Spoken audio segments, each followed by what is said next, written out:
don't hold it against me, because I've got no idea what I'm doing. I don't even know if this is going to work, to be honest. It's like I said, it's all new to me. I don't even know what the settings do. Oh, I can see chat, live chat. Okay, okay. Hopefully, I'm doing the right thing there. I'll tell you what I'm going to do. I'm going to get on my phone so I can see it. That'll make it easier. Nobody's online at the moment, so I'm not sure if this gets saved like later, like so I can put it on my videos. So, oh, hello, there's people here. So, no feet, no, I'm afraid not. Now, like I said, I've got no idea how this live stuff works. So, if you guys got any questions, by all means, fire them towards me. If not, I'm just going to start doing like ant stuff, doing ant maintenance, talking rubbish for a bit. So, like I said, I'm quite happy to answer any questions or any shape or form. Hey, Exotics, how are you, matey? I'm not even going to try and pronounce your first name. Don't be offended by that, but you know what I'm like. I can't read names that aren't English. No, you've not missed anything. I've literally just gone live. I was just talking to myself, so I didn't know if people had even come on. And I was just saying that like I don't even know if this saves to a video. Hopefully it does. Hey Ramblings.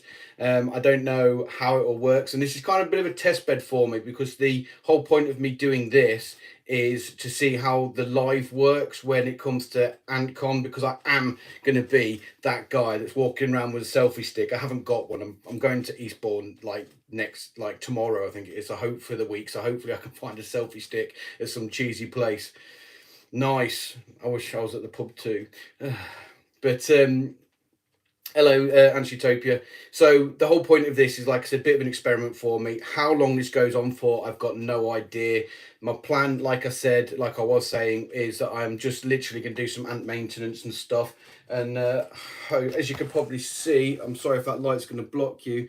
I've just got ants starting to go up my rope for my leaf cutters, where the pod's over there. So the whole point of that rope is I don't keep it connected all the time. One, because my wife would have kittens, and we've already got one cat and he's annoying, I don't want any more. And secondly, what I have noticed over the times when I do connect it up is that the ants drop off it. Now, it's not just they're dropping off it. I need to keep an eye on them to make sure they're not running around everywhere. What I can do is, in a minute, I'll flip onto it so you can see what I'm talking about. So what I've noticed is that the ants will climb it, they will fall off it. There's no real pattern towards it. Sometimes they're carrying leaves, sometimes they just drop off by themselves. I think part of it might be that I'm still using that really thick fishing line. If you're not sure if you've seen the video where I connected this all up, where I gave I think it's called the Leaf Cutters Freedom of My Ant Room or something along those lines. I've used fishing line, which is very thick. Yeah, they're airsoft guns, mate. They're not real, because you're not allowed real ones in the UK unless it's decommissioned. But these are airsoft. If you look at, can I get if you look at that one there, I built that myself, to be honest, from scratch. Well, not scratch, I didn't make it, but I got component parts in and built it with my own configuration. And it shoots about 50 meters, which for an assault rifle in airsoft is not too bad. And that's consistently accurate as well. The barrel alone cost me about 150 quid imported from America. It's really good, but I don't play anymore. Off on a tangent that was. Yeah, so if I'm looking, yeah, I know, it's cool. That is the King Arms carbine. They don't make that anymore. That was Blackwater. Now, we all know what happened with Blackwater, didn't we? Can you all see this fine, by the way? Because I just had a message saying having troubles. Is it all fine? I'm just talking about that exotics now. Yes, sorry. So they do fall off it. And what I will do is I'll flip the camera around so you guys can have a look what I'm talking about. Whee! So yes, so what I've noticed is that they climb it fine, generally speaking, but we do get some that drop off it. That's from the food later on. I'm going to be cleaning that out because I've just given them some fresh in the background, as you can see there. Hi, Anson the Rock. So yeah, so I'm reading the comments. And if you in fact look there, that I wonder where that leaf's come from. So they do climb up it. It does take them a while to get all the way around, and they do drop off it. So this is the only reason why I disconnect it every time I use it, when I go bed or something like that, and I put whatever's left in the in this pod here. As you can see from the last time I connected it up, I didn't actually film this. I think I took some pictures and put it on Instagram, as I tend to do when I'm just doing my normal ant maintenance stuff.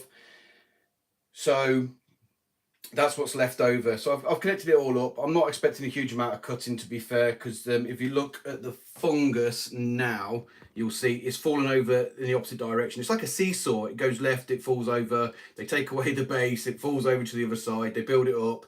It's kind of funny. I mean, it's flipped over like 4 times since it's been in this pod already. But if you look, it's fairly dark from where they've already been, where they've already got fresh leaf matter on it, as it were. But what you might see them do, and if they do later on, if I'm still doing it, I'm going to what they do is they form little balls of leaves and they actually put it in like these chambers here, and then once it's like collecting it all up, and then once they're done, they then attach it to the rest of the fungus. I've not actually got any pictures of that, but I've definitely observed it. And if you look at my Solenopsis here, they are they're Solenopsis. They're very busy. I'm going to try and attempt to clean them out at some point today. I've got no idea how I'm going to film it using my iPad, because that's what I'm currently using, because it's the same form of, like I said, filming as it will be on my phone. And I can see I've got some rubbish in there to pick out as well, mainly just the big bits. That's actually supposed to be yellow, but the ants are completely covering the jelly pot there. And it was actually yellow originally, but as you can see, they're just swarming that. Now, I find jelly pots are so much better with the leaf cutters. I really do. They're just... Hide all message chat? No, I don't want to do that. I'm trying to see messages to make sure I don't miss anything. The jelly pots are so much easier because every time that I put any kind of liquid in there, they've got this nasty habit of covering it up, as you can see. As you can see there in the middle, because that's where I put some on the floor. Am I planning to get anything from AntCon? I'm not planning on it, but me being me, my credit card will be maxed out by the end of AntCon, and I will be coming home with a plethora of new anti stuff, because that is just the way I roll. So let me switch that back round again. Ooh, hey. I tell you what, it's warm in here. I've got no idea what the temperature is. It's 25 degrees in here at the moment, which is quite good considering it's quite warm outside. So that's the plan for today. I might talk a bit about my terrarium. Now, I'm not sure if you guys know, when I first set up my channel, or remember even, I did a terrarium build video. I did it in 2 parts because I kept it fairly short. Nowadays I just keep it for like a 20-30 minute video, but back then I kept my videos relatively short. Yes, I remember you asking me about it when you were setting up yours, mate. Hey, Oscar Shipwright, it's good to see you, matey. Yeah, the Venturas, they're massively kind of like getting my interest now. If you're on Wakushi's Discord page, dives from an AntCon, yeah, I know. I'm probably going to get dives. Yeah, I was watching, if Wakushi's got a Discord page, and on there every Friday he does a chat and he puts live streams, and I wasn't really massively interested in the Venturas, but he does macro shots videos of his Venturas, and to tell you the truth, hey Wacky Ant-Man, to tell you the truth, they are really interesting me, to be honest. I think they look kind of cool. I said I wasn't interested, but the more I watched them last night, the more I got a bit more like, I could really do with these in my life. But as you'll probably see in a second, and by the way, I make no excuses. Hey, Ants England, I make no excuses for the state of my ant room. It is particularly messy. Yeah, I've got no excuse. It's just, I'm a messy person. But my ants are looked after, generally speaking. Now, one of the points I'm also doing for today, in case you guys are ever going on holiday, is I am going to start prepping my ants for some long-term being away. Because like I alluded to earlier, I am going to Eastbourne tomorrow, and I'm down there until Friday. Then I drive from Eastbourne over to AntCon for the weekend. So it's going to be a lot of travelling this week, but the key point is, hey Tom, the key point is I will not be about to, I won't be about to do ant maintenance. My wife, I've only told her, realistically speaking, that she needs to look after my leaf cutters, because they're going to need some more leaves about twice every 2 days or so, 2 to 3 days. when I'm not about during the week, because as we all know, leaf cutters get most of their carbohydrates from the leaves. The adults do anyway, and they don't necessarily get their carbohydrates from the fungus. Now, talking about the fruits, apparently I missed this last week on Sid's live chat, but he actually got a picture with the little globules that we see on the fungus that I've done in my previous videos on a leaf. So that's kind of categoric evidence. Categoric is the wrong word. Substantive evidence there that tells me that actually it's not fruit, it's not sweet and lovely, it's poop. So I'm going to take his word for you. I've also had some people send me some other information that indicates that it is poop, but yeah, it's poop. What else can I say? Hey, Anta. I'm really surprised how many people have actually popped up to say hi. I literally have not advertised this at all, really. I've just put it on a couple of groups, and it's great to see you guys have actually popped along. If you've got any questions for me, by all means, stick them in the chat. I will talk. I will quite happily chat amongst you guys. I haven't got the advanced level that everybody else has got, where they've got Discord connected so people can chat and no, it is poop, yeah. I haven't got the Discord chat that everyone's got or anything like that, so this is just Billy Basic. I am planning going forward to do some more of these, and if I do, then I am going to go all fancy pants with like people being able to come on, do talk to me as well, and all that malarkey. As you well, guys, I don't script anything. I literally talk rubbish, as I generally am now, and then I progress on from it. But what I am kind of curious to show you guys is actually my terrarium, because I know that you guys haven't seen this for at least over a year. Now, let me pick it up. Whee! So, this is currently my terrarium. She is very neglected, and just moving some stuff off the top. It is very neglected, but I do keep the light on most days, so she can, so I can keep the plants and stuff in there. I generally harvest the leaves every so often to feed my leaf cutters, to give them something different as well. Just making sure there's none falling on my table yet. No, but what I am looking at doing here is reintroducing some what are they called?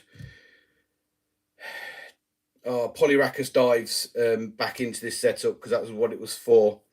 I know I couldn't think of it, because that was what it was actually originally for. Yeah, I'll just explain that. I am actually looking at getting some Venturas, to be fair. But yeah, so I'm looking at getting this. I'm going to tidy it up a bit because it's a bit of a mess. I want to reintroduce some more cleanup crew. There is still plenty of what are those little white things called? Springtails in there. There is some very small, excuse the dog. There is some very small what are they called? Wood lice in there and stuff like that. But I just think I need to have a good clear out of it, sort it out, and get it ready for some Polyrachus dives again, because they're such great ants. I mean, I really love Ants on the Rocks setup. He's got a really good healthy colony of Polyrachus, and I miss mine. Now, I actually got mine as a second hand, as a rescue colony, Polyrachus, and I didn't know how many queens were there. I got told there was 2 or 3. I kept them for about a year, and then they sadly died off after a while. So that's kind of sad, but it is kind of the way it is. I didn't know how old they were or anything like that. So this is the terrarium, and that's the plan going forward. I know that Antantics has got Polyrachus dives, and it is going to be, can my bank manager afford to remortgage my house so I can pick up some more? And the likelihood is, hopefully, I'll probably come home with Polyrachus, to be honest, and then I'm going to have to get to cleaning this out fairly rapidly, giving it a good clean up. The humidity, bearing in mind, if you look in the back there, you've got that really cheap rubbish humidity and temperature reader that you get when you're from eBay and stuff, that every retailer seems to put in a bit of 3D printed plastic and charges about a tenner for. It's in there, it just gives me an indication, but I'm not going to hold a candle to it because it's probably rubbish. But yeah, that needs a good clean out. Whee! Back to my ugly face. Hey guys, put that back up. Back to my little shooters in the corner. Wow, when am I getting my atters? That is such a good question. I'm not going to lie, I'm probably going to get atters because everybody knows what I'm like. I'm an absolute numpty. Uh, there's no better way to describe me. I'm a bit of an idiot and I just don't know my limitations. I mean, take a look at my Solenopsis geminata, for example. They're absolutely going crazy. They're cool as, and they're looking brilliant. They're really healthy colony, and I haven't looked in the nest for a while. Should we have a look in the nest? Let's have a look in the nest. You guys can watch it when we do it as well. Hey, Exotic. So this is their first nest. I've not actually done a video on these guys for a little while, but if you look here, they are doing brilliantly. You can see that they've kind of emptied out these areas per much because I can't hydrate this one because they just escaped. No way. I can't hydrate this one because they've excavated all into this and they've got ants all down this seam here. So if I try and humidify it by putting some water in there, then I'm likely going to flood it out a little bit. So that's a bit of a risk, but I still hydrate this one. But if you look there, I've not hydrated it for ages and it's at 94%, probably because the ants have started to maintain their own humidity with the brood that's already in here. Now, if we look, and I am doing this on my phone and I can't get my iPad and I can't get macro shots. If we look, I've still got quite a healthy pile of brood. Now, it looks like they've emptied out this and this, but if you actually look around, these walls here have all, especially around here, have got brood all stashed in it. So, yeah, they are doing well in there. If we, obviously, you can look at the outworlds. I mean, the outworlds are just crazy. I am going to extend this, to be honest. Maybe from AntCon. After AntCon, I'm going to get it. Oh, look. And that is what I'm talking about. Why we need to keep a track on our ropes when we set them up, because they will fall off it. But because they're fairly robust little ants, you can just pick it up and boop, drop it in. Job's a good one. Yes, atters. I'll get back onto the atters. Acros escaped. Oh, it's only one. Like I said, it's because they're up on the rope, and as it alluded before, they tend to drop off a little bit. It's nothing crazy, but you definitely need to supervise it when you're doing it. If we look here, oh, it looks like they've moved some more brood in here. I watered this the other day again, and you can see they've moved some brood in there. I only watered this side because this side is the same issue again, where they've excavated near the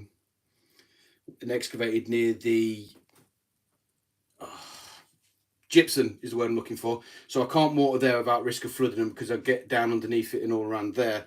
And I've not checked this one. Ooh. And that's poop. So that's the toilet where they all go to poop. And they're looking pretty busy in there too. So you can see the colony's still got some area to expand. But I think that looking for a new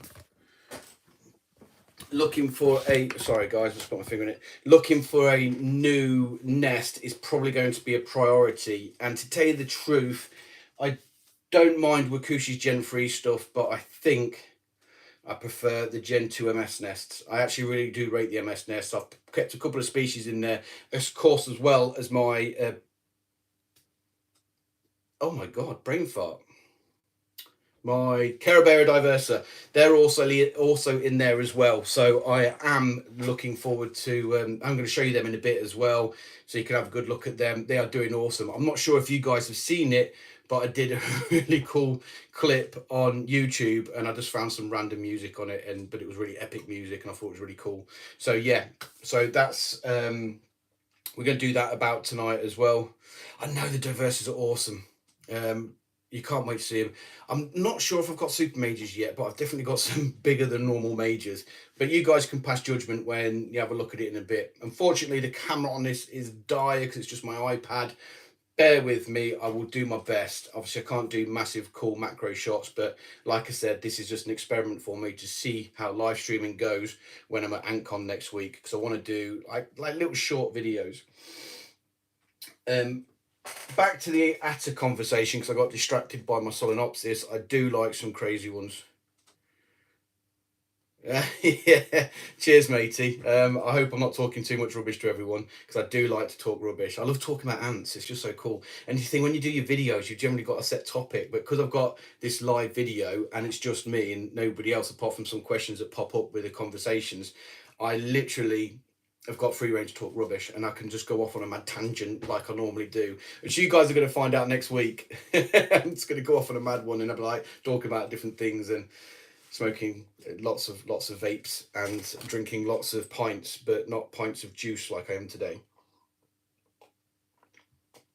Invariably, PJ, if you stick around, you will see some love stings. So I am going to do a bit of cleaning out of them as well. I need to clean out my other ants that I've got. I've got some shield ants. You guys have never seen my shield ants. I've never put them on my YouTube channel. So if I do go around to cleaning them, they will be a first for the channel. So there you go, guys.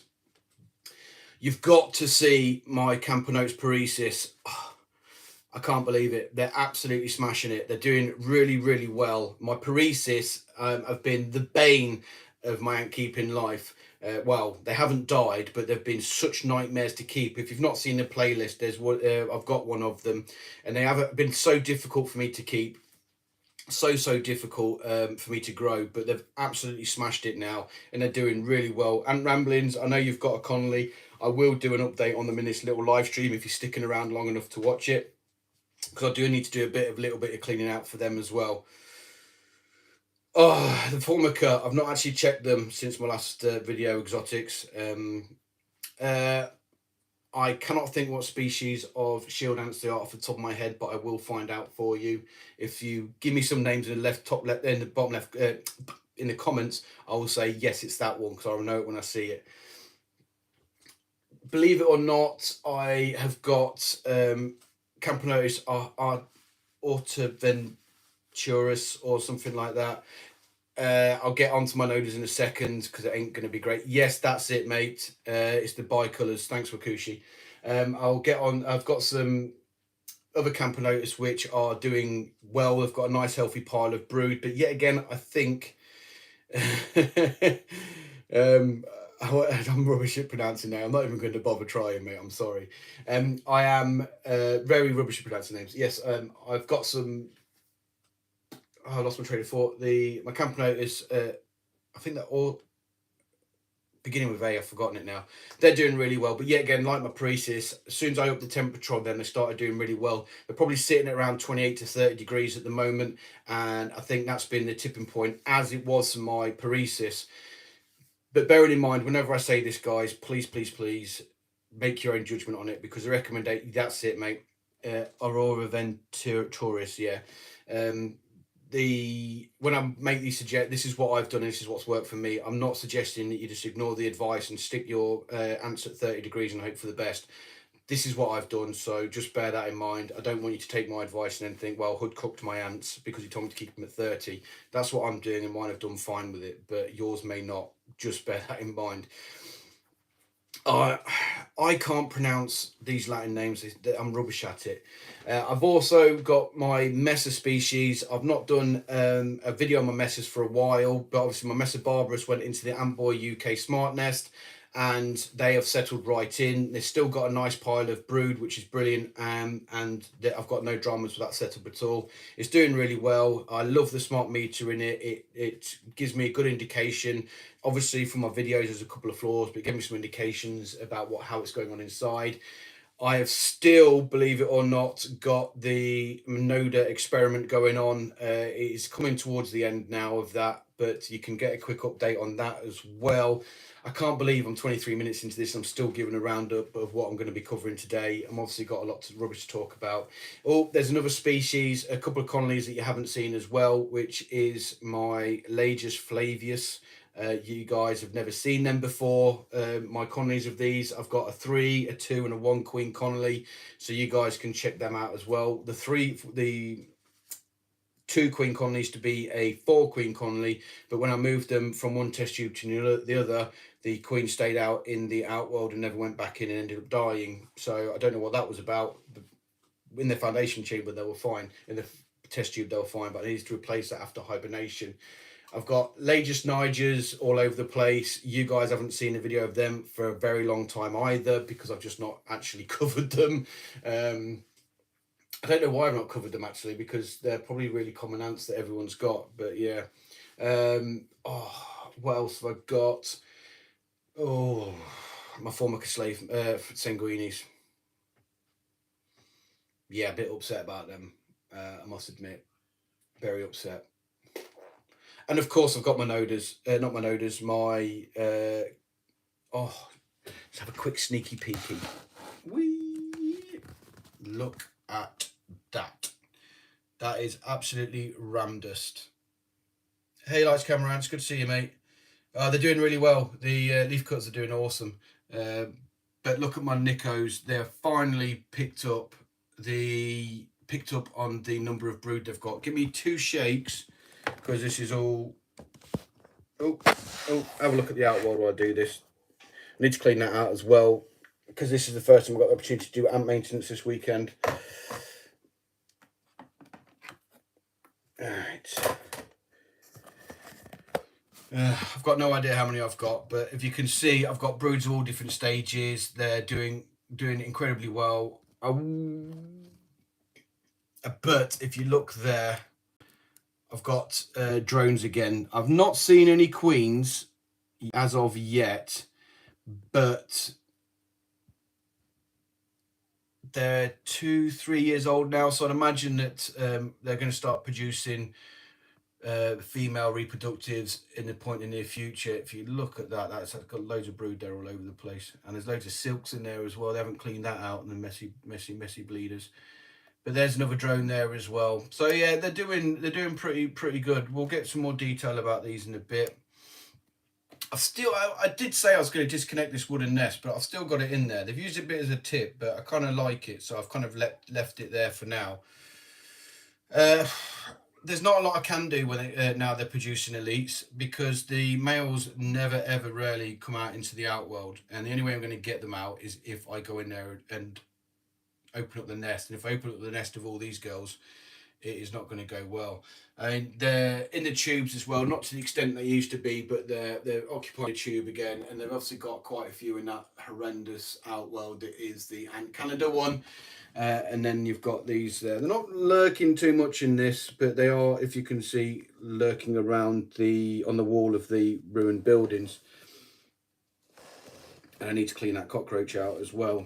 And I've also got this outworld here. I need to get the Hoover in there to clean up the dead. But you see from there, there's not an excessive amount of dead, but there is quite a few silks.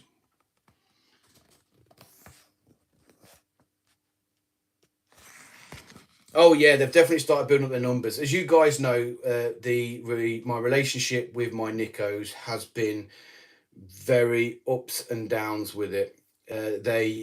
When I first got them, they burst into life, and I got about 3,000 to 4,000.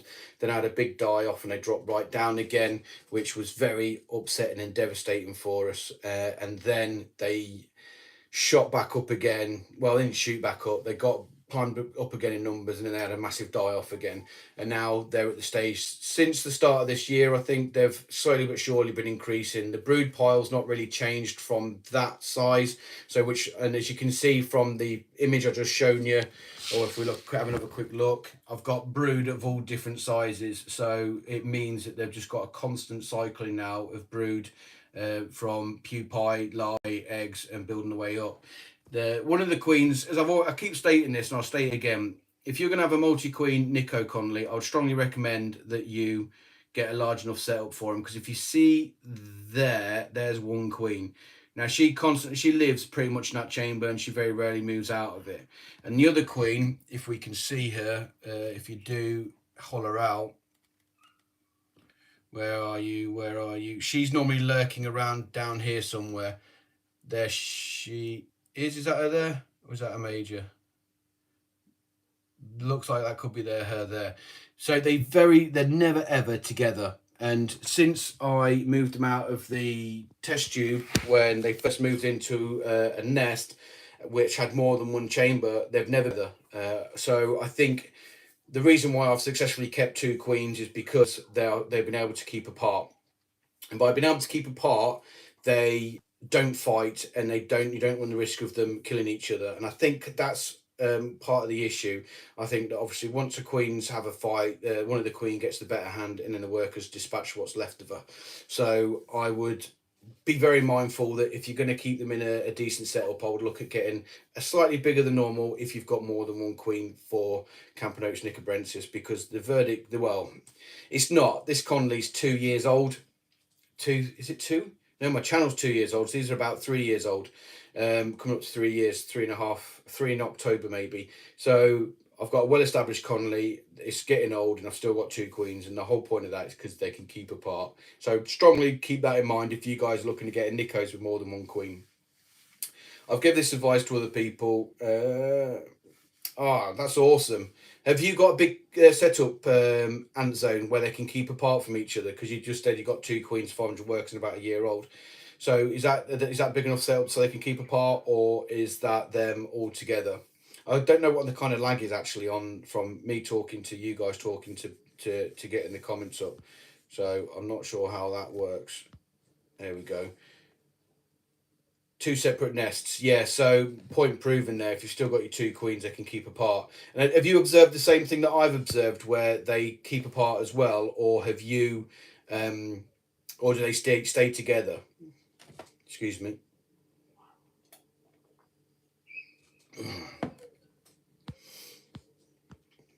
Because all my observations have been that they that they keep apart.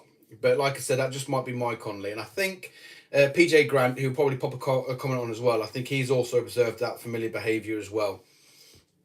So he might have. Woo! I thought I got rid of it.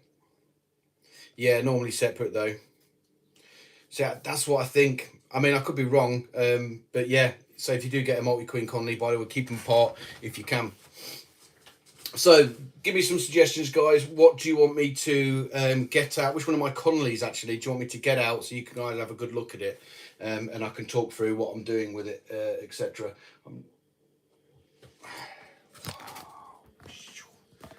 Look, they're starting now to climb along here.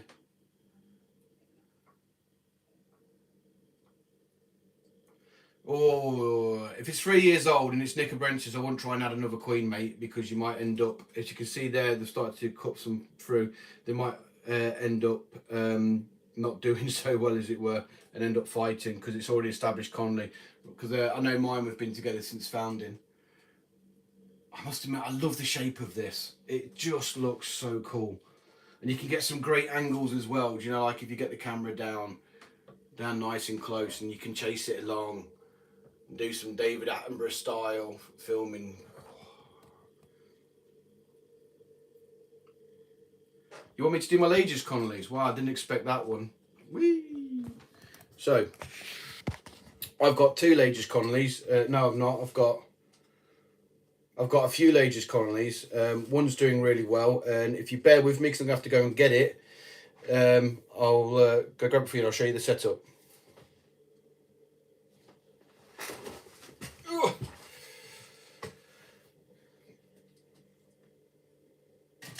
Oops.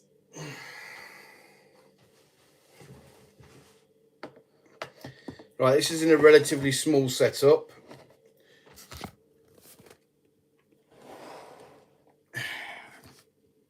Boom. So, this is the outworld. This is the Ant Boy cylinder nest. I've not got a Scooby-Doo what it's actually called. I only cleaned this out a little while ago, so they've not got much detritus in there currently. I might have an attempt to clean this out later. This junction box, I put it in for a reason, and I can't think why. But as I've always said about these junction boxes, they are just mess accumulators. They just put rubbish in it. But this is the S3, I think, Wakushi Gen 2 nest. I've had my leaf cutters, I don't know, for a while now, maybe 6 months or more. So, as you can see here, I've got actually a nice pile of brood there. I don't know how well I can zoom in on this. There we go. I've got a nice pile of brood of workers in pupae in there, so they're doing really well. This Conley is a looks like they put all the larvae there. This Conley is, let me think, I think this Conley is a year, just come out of hibernation. I collected it last year, so she's just come out of hibernation. Now what's interesting is you see that bluey tinge, that's all their poop from the blue goo that I get from Antantics. This did have substrate in it, because if you guys remember, I had my slave makers in here last year, but I moved them out for hibernation and repurposed it for these guys this year. Now they seem to be doing quite fine in there, to be honest. There's still bags of space for them, even though there is quite a lot occupying the outworld. I think if they moved out of the outworld and went into the nest, it'll be a lot more full, but I think it'll be doing okay. Do I have a Lasius colony older than a year? Yes, I do actually, but I will show you them in a second. I do like foreign ones. This is why I've not shown these much, because everyone's got Nigers. Everyone does videos on them. So I will show you the roof and wood tank, mate. I will do it very shortly. Just bear with me. But yeah, so I don't really feature these much, to be honest, and I think that's a bit of a shame, because Lasius Nigers are brilliant. To be fair, they're really hardy. They're really good to look after, and they're so busy. You know, they don't mess around. They don't dilly dally, and they just get straight to it. So yeah, I do really like them, to be honest. But yeah, that's one of them. Bear with me, and I'll get another one. And I will get, if you remind me after I've gone through my Lasius, I will get my roofer setup out so you guys can check that out as well. But bear in mind while I move this over. Ooh, give me a second.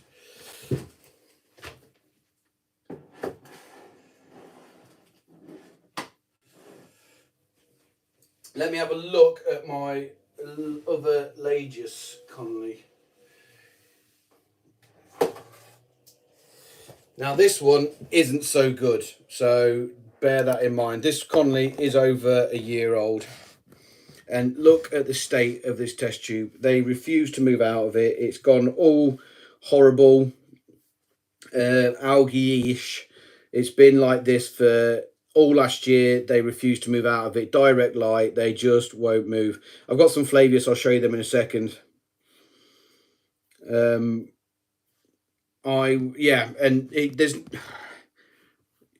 look, just look at the state of it. They have been attached to this for forever and a day, and all they do is chill out at the bottom. They don't seem to move brood in there. Oh, bad image. Don't seem to move any brood in there. But yeah, and initially they could have like totally filled these up, but the this is one of the Chinese eBay nests. This one, like I said, it's not doing too great. The numbers are really difficult to gauge, but considering it's a 2-year-old colony, it isn't good. And they refuse to be Lasius. They refuse to get out of that test tube. I don't know. It's just an absolute mess. So that is my other Lasius. I have still got loads of test tubes of Lasius Nigers that I collected for my experiment last year, but unfortunately, my hibernation experiment. But unfortunately, I just physically did not have the time or the to do all what I wanted to do with it. I know you have to dump them out, but the problem is if I dump all that out, all the crap's going to come out with it. So I know I probably will need to take the bite and dump it out, because it's absolutely horrendous. I know it's horrendous, but I've kind of like put them on the shelf and allow them to move at their own accord. But like I said, it's been 2 years. I don't think anyone's got last year and this year trying to move them out.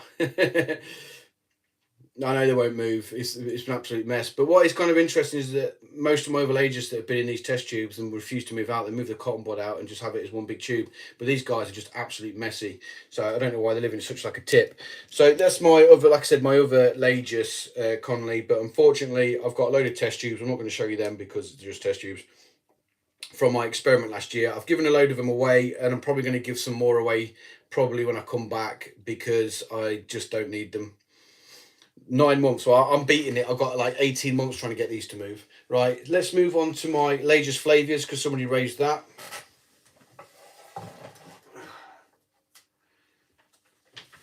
This is my Lasius Flavius setup. Whee! I know, they still haven't moved. It's crazy. So, this is my... Oh, let me get it right. The angle right. This is my Lasius Flavius setup. I've got a couple of running around there. I've actually, this is the first time I've ever kept them. These were picked up in the last year's flights. Waited 8 years for my missus to move out. Happy ants, that is hilarious.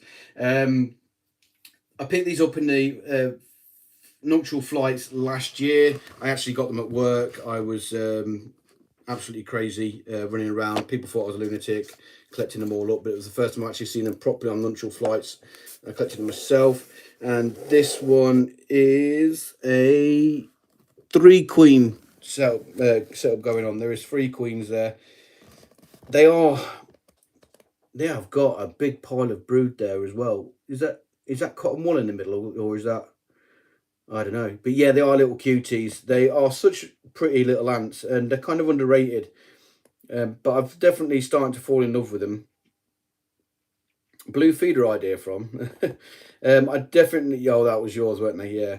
The mud tank. Yeah, get into it, mate. Just give me a sec. Yeah, so 3. This actually started off as a 4 queen colony, but they actually dispatched one of the queens, or she died. Either way, they are, yeah, I've only got 3 queens now, but as you can see, they're doing fairly well.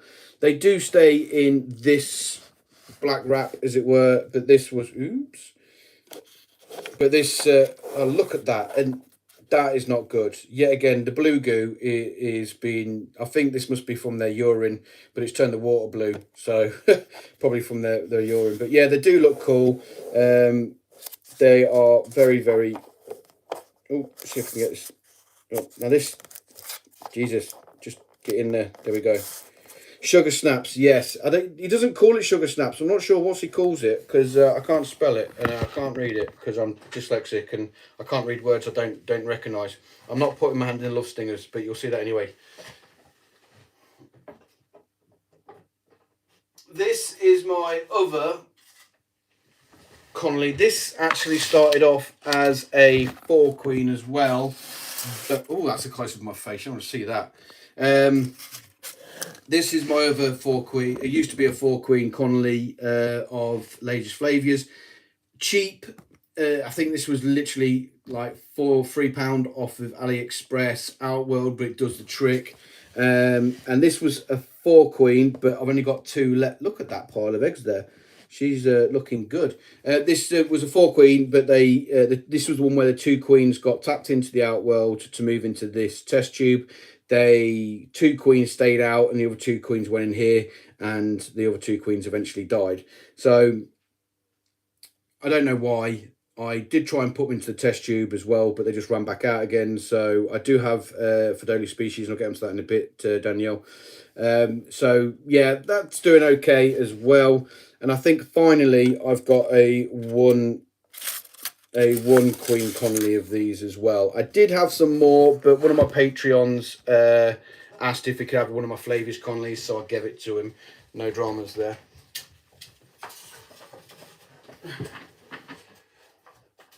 This setup is yet again one of the AliExpress's larger nest outworlds.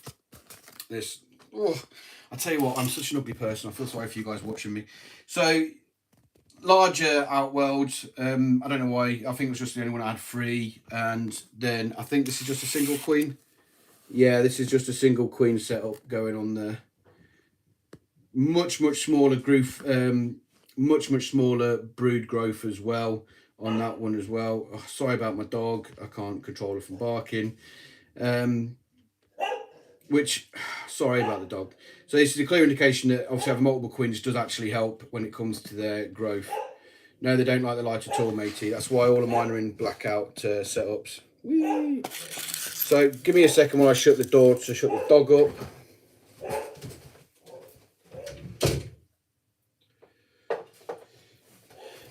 Now, what I am going to show you now, because I've obviously had somebody ask about it, is there was myself, the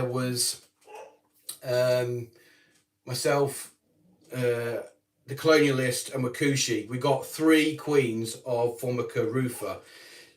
I know, I am sorry, I can't shut her up. She's deaf, so she can't hear me telling her to shut up, so she just bark herself till she gets bored. Formica rufa, yes. PJ kept his, I think that Wakushi kept his in an artificial setup to see how they would do.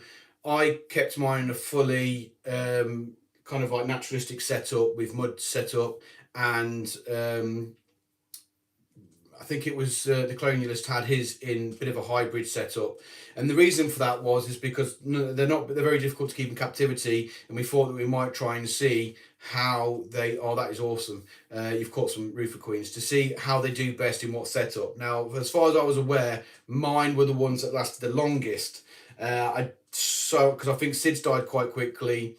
Sid's died quite quickly. I think the colonialist died not long after, but then he went away, so we couldn't get updates. So I'll just grab it.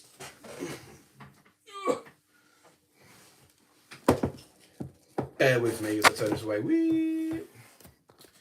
Another ugly picture.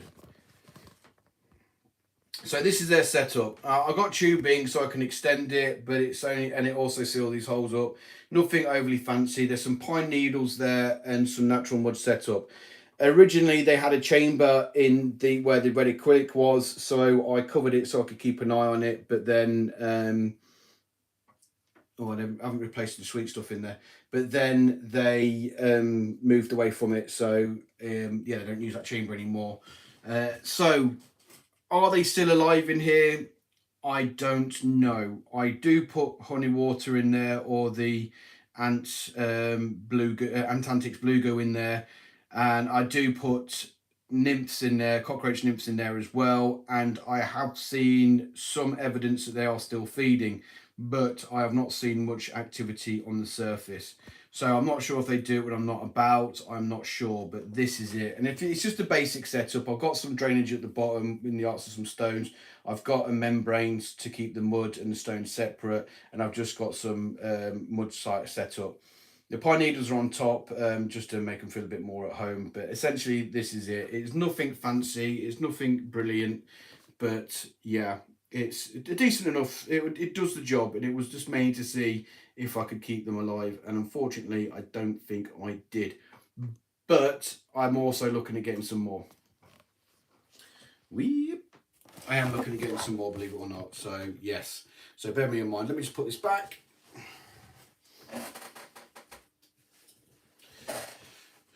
So I'll tell you what, while we're on the topic of Formicas, let's have a look at my slave makers, because these really upset me again. Flip it around. So my slave makers, I mean, look at them. They're doing absolutely fantastico, apart from the fact they've not got a queen. It's so, I mean, considering I only had a couple of workers when they arrived and a couple of slaves, and now look at them, and unfortunately the queen died. Much debate why she died, how she died, but she's dead. That's all we need to know. I'm so disappointed. I am verging on the point of being desperate, wanting to grow these to get this species established in a decent colony. I think what I might potentially do next time is go for a natural setup. I mean, I'm not going to see all the details in the nest that I want to see like this, but if it keeps them alive and it keeps them happy, then it might just be the only option I've got. But they're just doing so well. I mean, we all know that Sanguinis doesn't even lay eggs. Yeah, mate. The Sanguini queens are parasitic, and they generally infiltrate a nest to take over it, as it were, and then use those slaves to grow her own brood into the slave makers, as it were. She starts with a parasitic life. I am contemplating, because flights are coming up soon, to reintroduce a queen into this colony and see how it works. I think I'll be risking it for a biscuit if I do that, because I think I'm not sure if they can. I know they do it for Formica fuscas, they infiltrate them and other Formicas, but will they actually infiltrate another slave maker colony? That is the question that I don't know the answer to. If you guys do, please leave a comment, because that would be awesome if you could tell me that, because you'll be helping me out.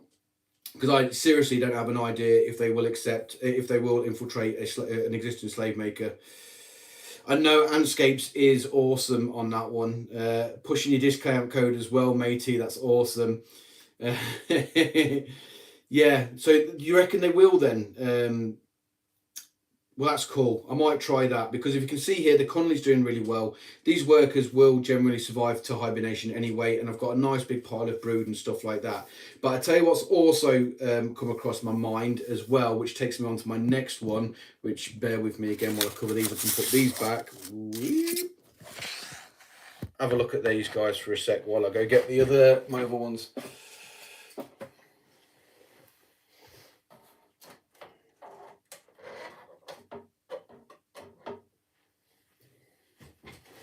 So this takes me on to my Formica rufibarbus queen. There she is. Let's just take this off. I can't take this off because it's stuck. There we go. What I'm tempted to do is to take some brood from the slave makers and put it in here, because apparently Formicas will accept other Formicas brood. So I am going to attempt to save her because she's not producing any eggs. And what I don't want to see her do is produce queens. Not produce any eggs and not get looked after. At least if she has a Formica sanguini pupae in there, she might actually. Does it look like her abdomen is swelling up a little bit? Or was that just banding? Might just be banding, but yeah. So she will. That can look after the eggs if she does lay them, but also it means that that worker will feed her as well, so she won't die, and then hopefully she'll start producing eggs again. I don't know. I'm going to try it to see if it works, but I'm not going to do it before AntCon because obviously I'm not going to be here to keep an eye on the situation. So for now, she's just going to have to stay solitary and hope she lays some eggs and she looks after them. Shall we have a look at my Formica fuscas now and get them out of the way? Let's put this back. Check out. Oh, look at those ladies. They're so gorgeous. Probably the best species of ants you can keep.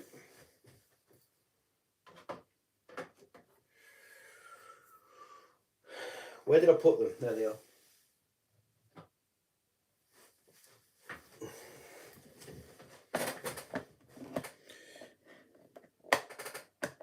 Now, if we check out these girls, obviously they've settled nicely into. Oh, let me zoom out. There we go. They've settled nicely. These are Formica fuscas. I did a video on them the other day. The queen's just going mental because I've just moved her. The brood doesn't look like it's developing yet, but let's hope they settle down. I don't want to talk about these too much because I've already done a video on them recently, and they're obviously getting really skitty. I'm probably going to feed them at some point tonight. Probably going to keep it on the live stream while I'm doing it, but at the moment I'm just doing a roundup for everyone and to see how they get on. Fingers crossed they do okay, because this colony's two hibernations in now, so we're probably about coming up to 2 years old since flights for them. So hopefully she will be doing well. Hopefully she'll do okay. I don't want to see her die, to be fair, because it'd be upsetting for me.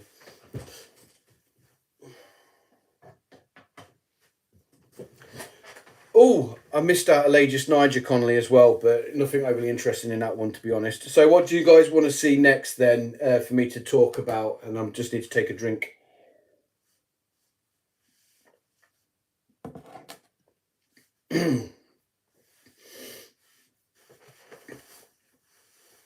Messors. Okay. Let's get my messors. Should we get the big one down? If I do, I'm going to need to move all this rubbish out of the way. Give me a second. I'm just making a space for them because their setup takes up quite a bit of space. Carabao Diversa are definitely coming up. Don't you worry about that. I can't wait to show my Carabao Diversa. I absolutely love them.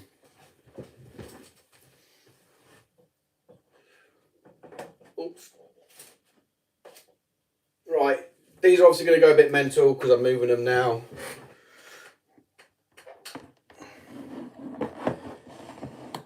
They're my Nicos, yeah.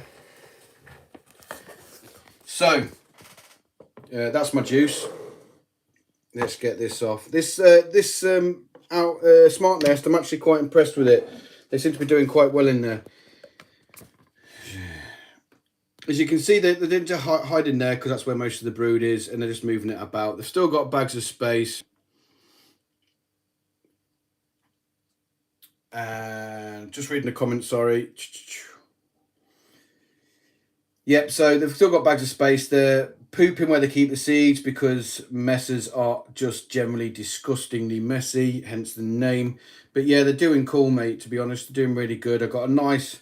I love the majors. Look at those, such big heads.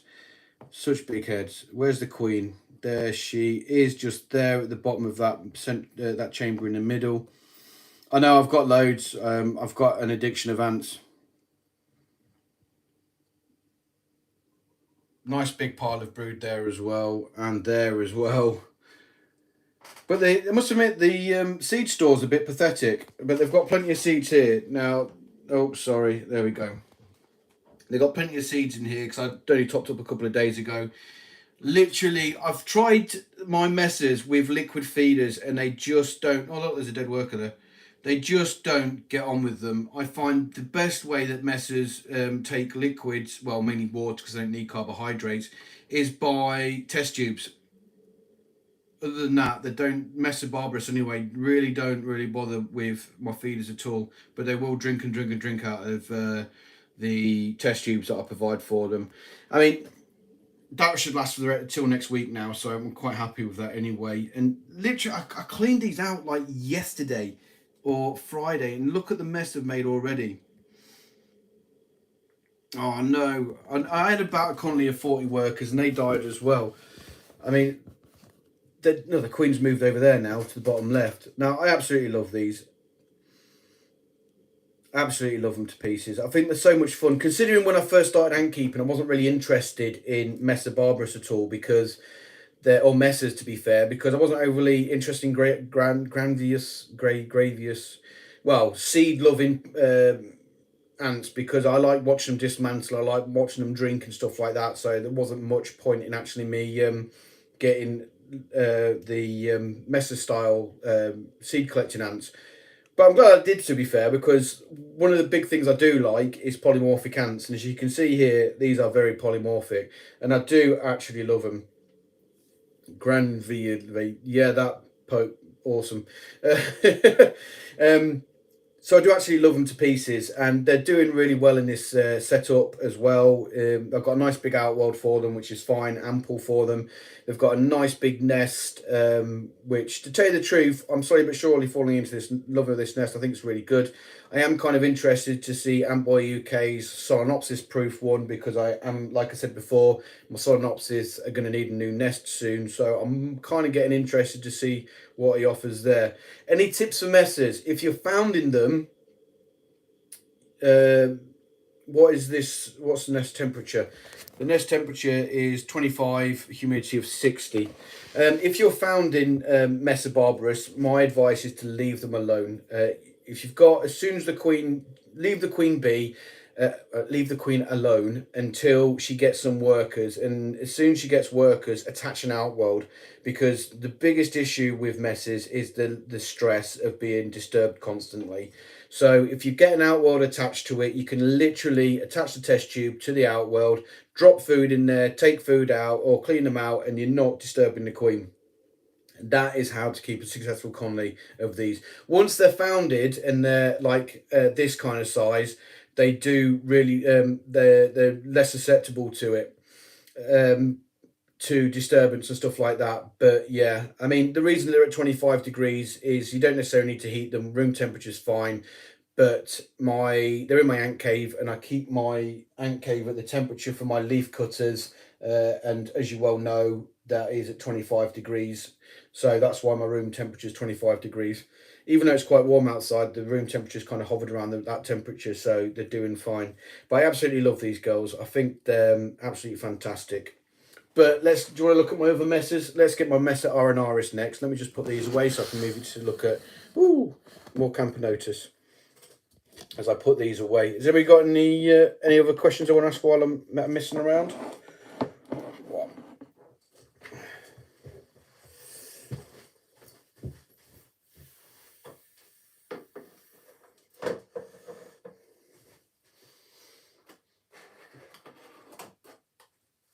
Now these girls are in need of a clean out as well. To be fair, they're looking quite messy, but let me get these up. I only got the one Pheidole species, mate. There is some Messor species that are polys, but not these girls. But not oh, what's it called? Messor barbarus. Yeah, my day's been fine, mate. Thank you. So this is my Messor arenaris. You will not get a more chilled out Messor species in the history of the world. Yeah, they are absolutely gorgeous. Look at the size of that queen. Considering what you've just been looking at, my Messor barbarus, and you take a look at these, and you see such the size difference, and look at the size of those majors. Absolutely huge. They're massive. I love the way that the majors are lightly coloured as well. They're absolutely gorgeous. Yes, you can. The structures or whatever, however you pronounce that, they can have more than one queens, but generally speaking, most Messors can't. What have they got there? Which I haven't got a macro lens to have a look. Maybe they might be making some ant bread there. Maybe, or maybe it's a bit of a cockroach. How do I heat my room? All I've got is an electric heater attached to a thermostat, which is attached to my outworld of my Solenopsis. But yes, so look at the size of that brood as well. That's so big. Absolutely gorgeous. These girls have been an absolute dream to keep. The queen's as calm as a Hindu cow. She's been absolutely no issues at all. She's very relaxed. The workers are chilled. How is my node? Oh, Danielle. We'll talk about my nodes after my messes if you want. Not good news though. So, well, lost train of thought. Yeah, so I'm not sure how big this colony is actually. I'll probably guess around the 40s, maybe more. They've only got the small. This is the Ant Boy Elite outworld, really good for larger species of ants. Smaller species like Lasius nigers now escape out, but stuff like this, it's really good for it. Bit of a cockroach. Need to clean this out because this is their poop corner. These seeds were freshly put in a little while ago. How much protein do I feed my arenaris? Not a lot. I'm probably feeding about half a cockroach a week. Generally, other than that, I don't really bother with them. They've got plenty of seeds if they need their protein and stuff like that to make ant bread with. And I still look at the size of that major. It's so big. I know diversers. I've just got so many ants to talk about and so many ants to go through for a bit of a roundup. Yeah, I'll get round to it, Danielle. Wait out. Yeah, so this is my Messor arenaris. They're doing fine. Still looking really good healthy pile of brood there as well, so they're absolutely smashing it. And that queen, where has she gone? She is beautiful. Where are you? There she is. You can just see her underneath the barrier. Here she comes through. Just look at her. Big ass head, and there's a major as well. The majors are so big, huge majors. And back to looking at some Camponotus while I swap round. Now I've got one more Messor Connolly. It really depends what kind of nest you're looking at, Ants Campo. It really depends.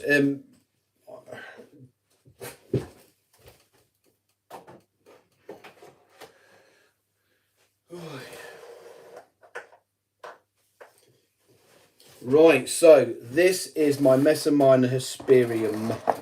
I could say Hesperius. Where are they? There they are. Now, these girls, believe it or not, stubborn as, there's the queen. They've got a nice pile of brood again.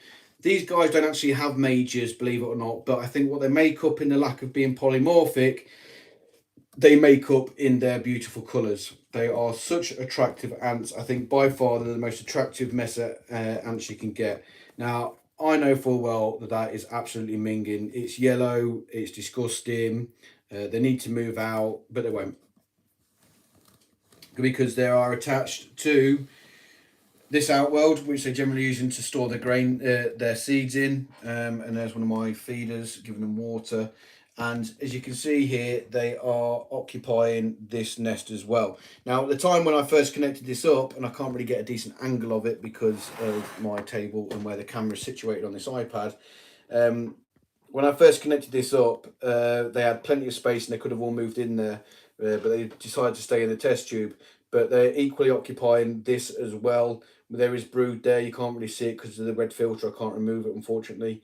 But they're doing well in there as well. But unfortunately, they need a bigger setup. So I am looking, probably when I get paid, maybe get my Christmas, my birthday money in June. I might look at getting these an Ant Boy Smart Nest again, but a small one for these. But just look at them; they're so beautiful. Not good, mate. And Pembrokeshire, they didn't survive, unfortunately. The Queen died not long after I did the video. Yeah, I just think these are gorgeous. I can't really do it justice on this camera, but yet again, like I said, just the reason why I'm using my iPad and not anything else more fancy is because I am playing around, experimenting for AntCon, where I am looking at doing live streams. Woo!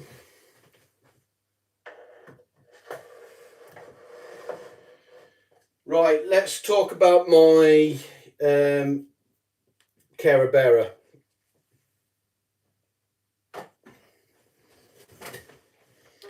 Now these guys, these guys, I absolutely love them. They're absolutely gorgeous. These are my Carabera Diversa. Just look at that. They're, wow. Just look at them. They've got loads of brood. The queen's underneath the brood pile somewhere. And look at that major stomping over the across the top of the brood now. Is that the queen or is that a major? Is that a major? Look at the size of that thing. Oh, wow. Oh, yeah. Look at that. That's a super major. Look at it. That is the first time I've noticed her. Look. Oh, wow. She is a monster. Look how big her head is.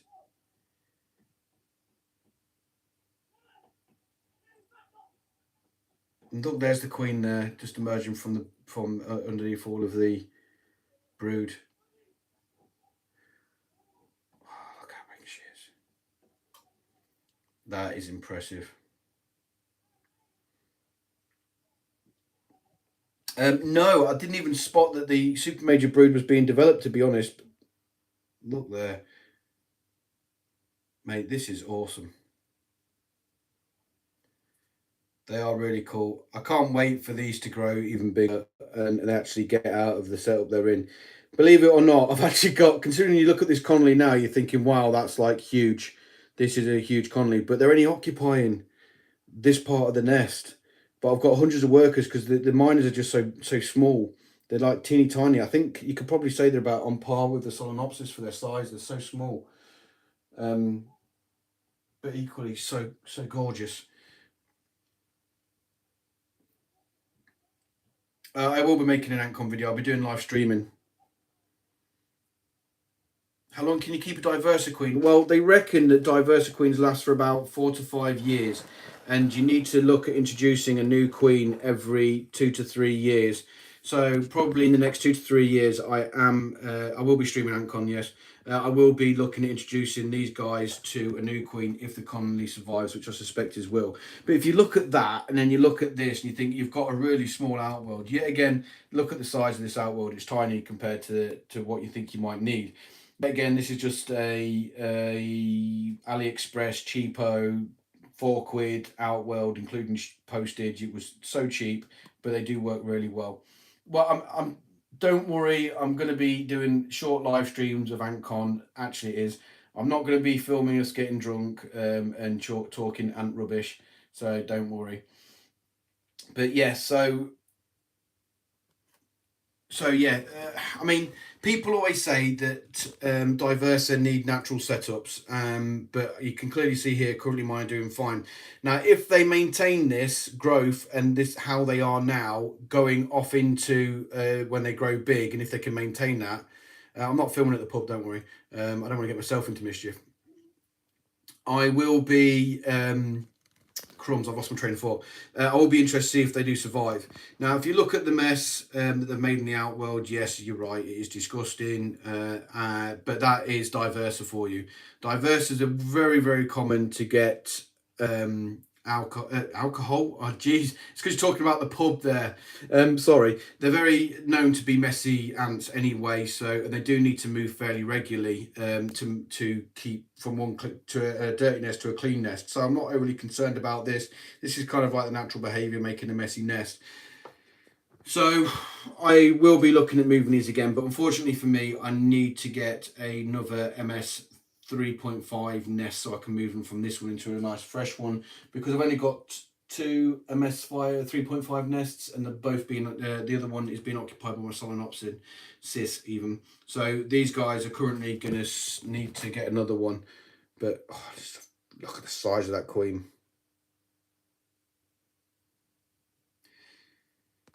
Yes, this is true. There might be clean when they fill the nest. Pheidole time. Yeah, okay. I'll get onto the Pheidolles. Now, don't judge me on... they aren't doing too good, to be fair. God, I love these girls. They're just so cool. Such a cool species to keep. So protein hungry as well.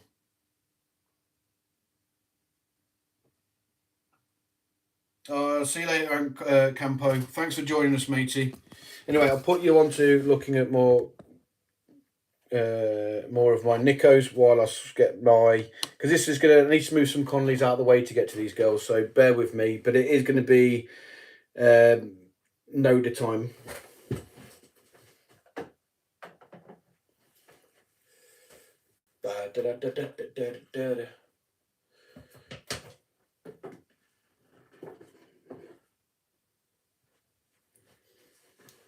Oh, here we go. I've not actually got these off the shelf to look at them for a while, but they need a good clean out, to be honest. And they need some more honey water. Right, let's take the covers off. There we go. Ooh. Ooh. Oh, that is a turn up for the books. Well, that's not as bad as I thought it was going to be. Oops, that's my face. So, yeah, underneath it. So this is the bottom nest. Excuse the filming quality, you know what it looks like, but they seem to be doing okay. No, they're not sitting outside. They're underneath the acrylic. They've just got underneath between the acrylic and the gypsum. But yeah, there is a nice pile of brood there again. Sorry for the video image, guys. I do apologise. But there's loads of majors again. This isn't cool. I don't want to see the majors.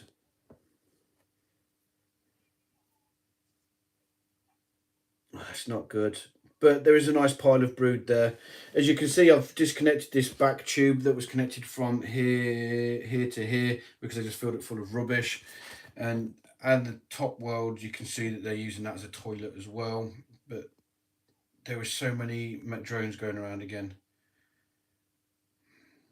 I'd love to know. This is what was interesting. Look at that pile of brood there. Because the brood practically dried up in my last video of these guys. I might need to revisit these and do another video on them. I'm not seeing many winged queens though. Carabera diversa, definitely. So Solenopsis are just nightmares, because not only are they very quick growing, very voracious, they sting and it hurts. So yeah, that's not too bad. But if we look at the tubing, there's still plenty in there as well. They might be on the turnaround to picking back up again, to be honest.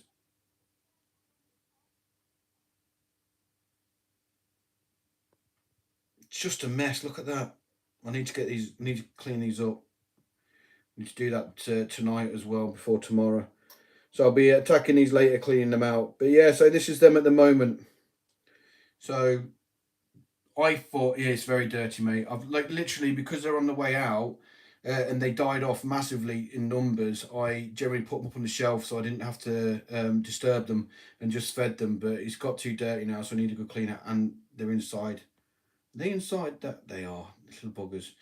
So I need to look at clean these out tonight as well. But I'm really pleased actually because they're actually turned around. In this was practically empty and the tubes are practically empty, but they've definitely grown back again.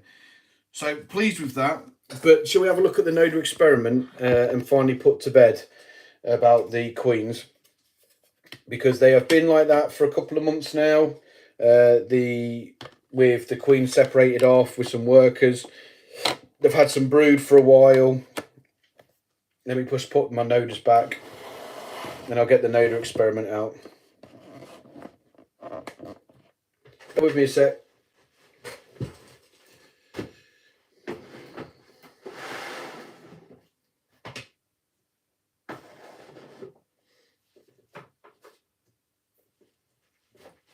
Right, this is the nodal experiment. Where are we? Whee! Right, let's have a look. I've not checked on these for a little while now, so if they've got... As you can see, there is not many workers left. Not many minor workers. That brood pile is the exact same.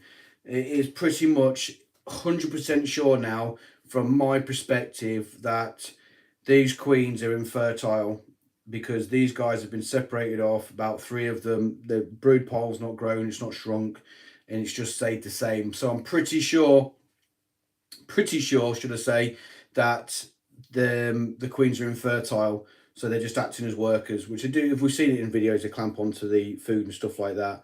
So that's it. Now, I'm not going to introduce these back into the colony, to be honest with you, because I don't want to put more burden of more useless queens on the colony when they're just starting to turn around from a die-off. So these guys are going to live their existence out like that. It does really suck, to be fair, Danielle, because I was kind of hoping that these would actually breed and the fertile females and the inbred in the nest, and then because it's not been recorded before, it'll be like a first. It'll be awesome. There'll be parades, there'll be cheering, there'll be fireworks, but unfortunately they're not fertile. They don't inbreed. So yeah, this is the situation they're in. So what do we want to see next then, guys? We've still got my shield ants. We've still got my paresis. And Nobel prizes, yes, antimatter. We've still got my paresis to look at. We've still got my nicobrensis to look at in some detail. Still got my leaf cutters to look at in detail. And we've still got my Solenopsis to look at in some more detail as well.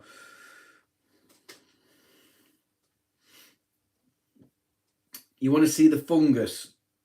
Sheila ants. I haven't got. I have got. Oh, I forgot about Sheila ants. I have actually got some Australian ants. We forgot about my meat ants, didn't we? But more people want to see the shield ants, so I'm going to get them out. So bear with me. Whee!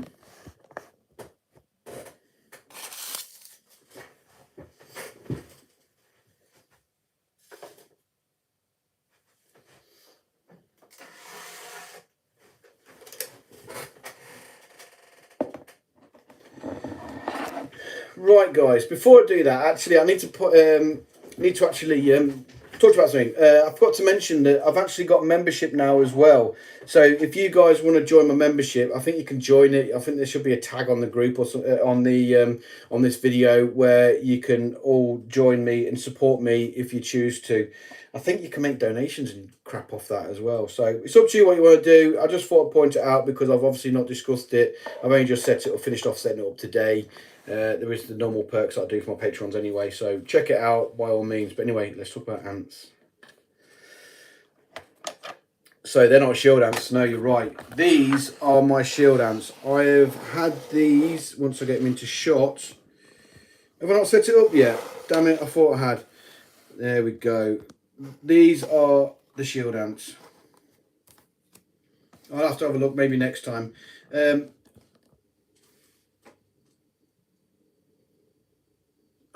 Why is there not a join button? That's just frustrating. Nothing I can do about that now. I'll have to sort it out next time.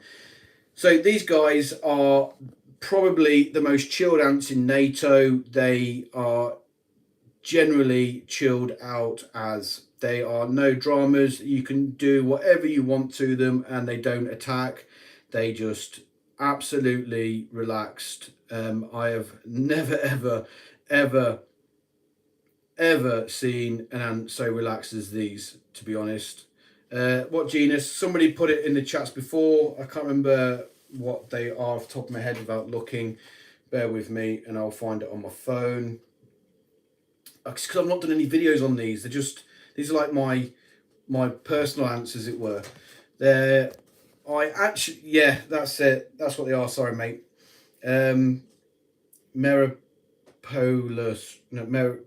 Whatever it is. Yeah. I actually thought this colony was dying. There was a dead queen in the outworld, and I thought that was Endex. So I just did my general, leave them in the corner, and then they would slowly die off. But there is actually a queen in here. I didn't realise that they were polygamous, because there was another queen that I found later, and I'll have a look for in a second.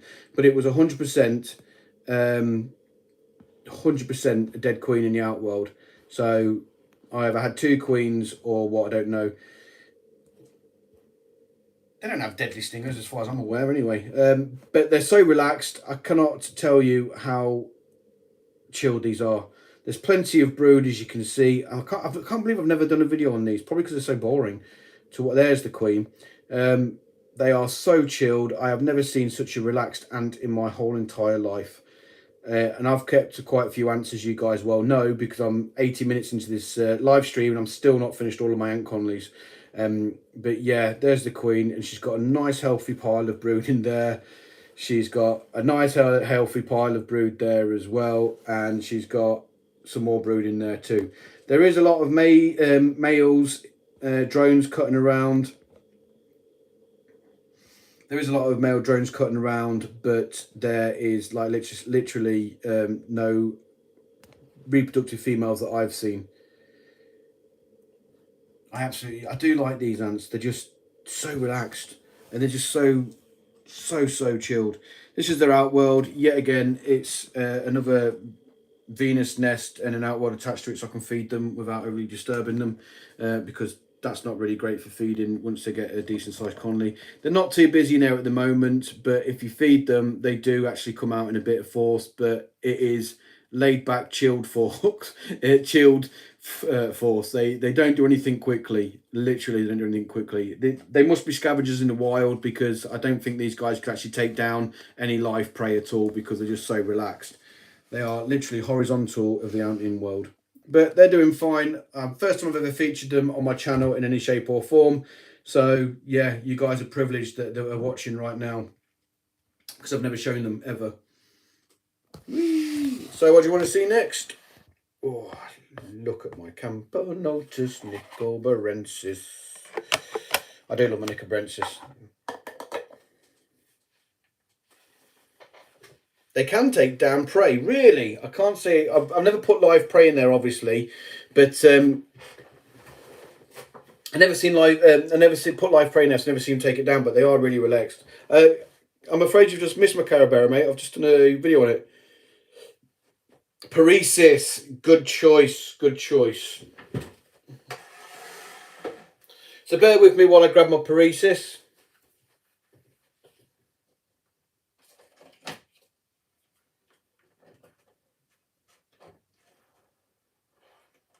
Oh, scheisse.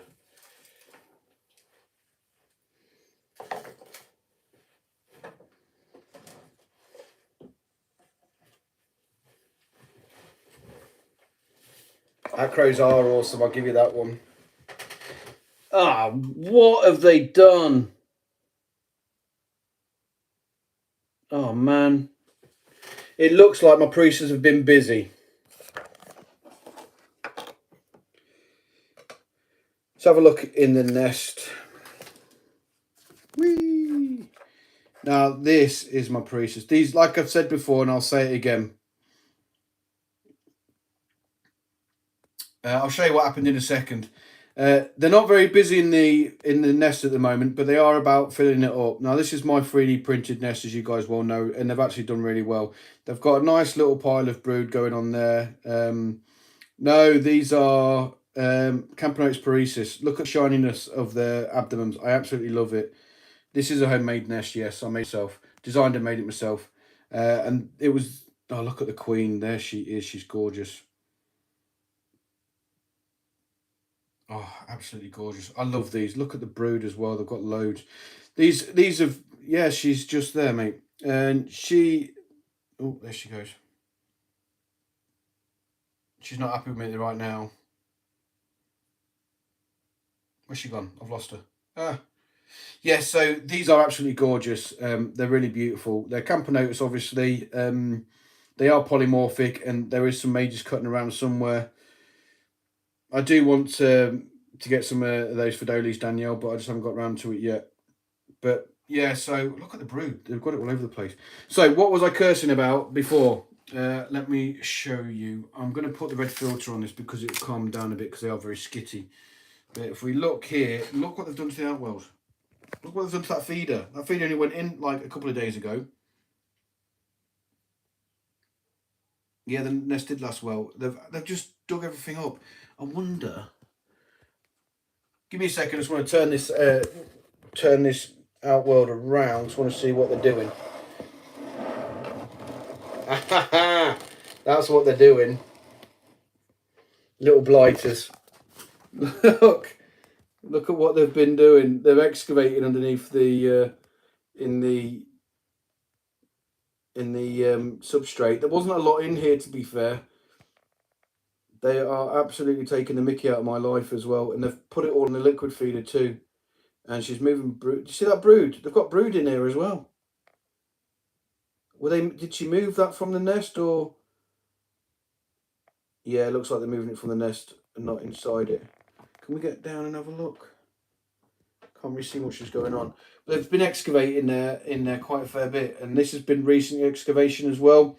I've not seen them do this at all. This, like I said, this feeder only went in a couple of days ago, and they've drained it, and looks like they've built around. They've dug from underneath it to drop it down to the level, and then they've yeah, they're taking brood out of the nest, aren't they? Or they're taking it out from underneath the substrate. No idea.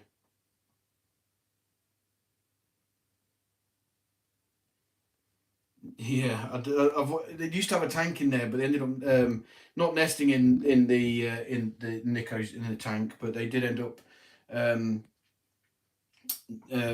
crawling all over it and using the underneath of the tank to store the rubbish. So I ended up taking it out just for easy cleaning. Now, like I said, I love the parius. I think because I've had such hardships with them, they've been so much of a pain, and to finally see them turn around after like 3 years of keeping them, 2.5 years of keeping them.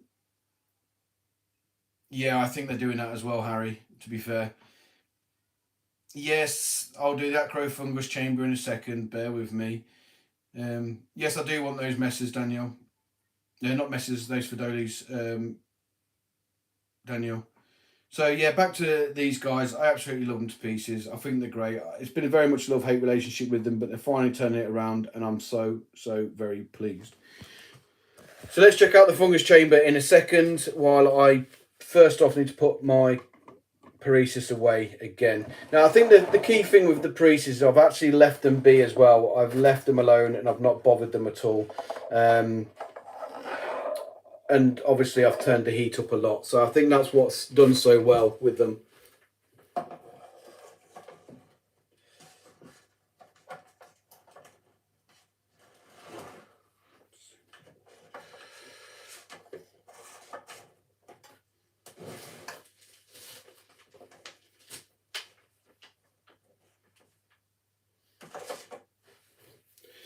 So, what did we want to see? The leaf cutters. Okay, right, let me move some mess out of the way. Want to check out the fungus? Do you? Then here you go. it's doing well. Like I alluded to at the start of this video, the fungus is quite funny because it will grow up in a diagonal way, and then they'll build it up. Then the bottom part will get excavated away, and they'll move out into the outworld, and then it will fall over to one side, and then they do the same again, build on top of it, take away the base, falls over to the other side. It's just constantly doing this seesaw motion. It's kind of funny to see, to be honest, but yeah, it's doing really cool, to be honest. And the funny thing is, it actually smells kind of funky as well. It smells, just make sure, it smells very much like almonds, to be honest. Oops, I've not got, sorry, I've just touched the rope. I didn't make sure I got any leaf cutters on there. I know I should buy them. But yeah, if you can see, the colony's doing really well. I've got loads and loads of numbers. They are currently feeding because I've got the rope set up going on at the moment. But yeah, they are very, sorry about the poor quality. They are very, very cool. The feeding chamber, yes you can. So currently I've got this chamber. I'm going to put the lid on it because they can get to the roof if they choose to. They're connected to this chamber here. This is where I do most of my feeding from. That's some food left over from the other day. But as you can clearly see, that I've got my rope in there as well. And they're bringing food from another chamber. And if you want to see that, for those that haven't seen the video yet, I have got a bit of rope attached. And I love this shape. I absolutely love it. I love the way that, you know, you can like freaking film the ants as they come running up. If I could keep it in focus, if the camera's any good, that is. Ooh, hello, little sister. Can't focus in on you because it wants to focus on the table behind you. There you go. Ooh, pretty. Wow. So then flying it along, getting to focus on the bloody camera there. Look at her. She's so cool.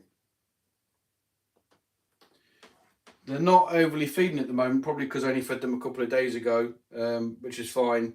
But they do form their trails all the way down. And I've just got like, I think that was a £1.50 tub that I've just put a barrier around it so I can just stick some food in there for them, just so I can get some cool feeding. Like I said before, this is very much like you don't want to leave this unsupervised, because workers do drop off it, to be honest, and you occasionally see them running around as somebody did earlier on this live feed. So yeah, they're so cool though. It's definitely worth having it because it's so interesting to watch when they're actually doing proper cutting. At the moment they're a bit mediocre because I think they're about full. But yeah, so cool.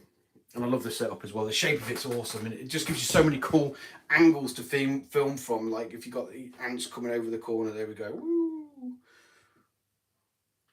Beautiful. And the rope's quite good as well. Absolutely love it. If they fall off, I just pick them up. Like I said, I don't leave this unattended.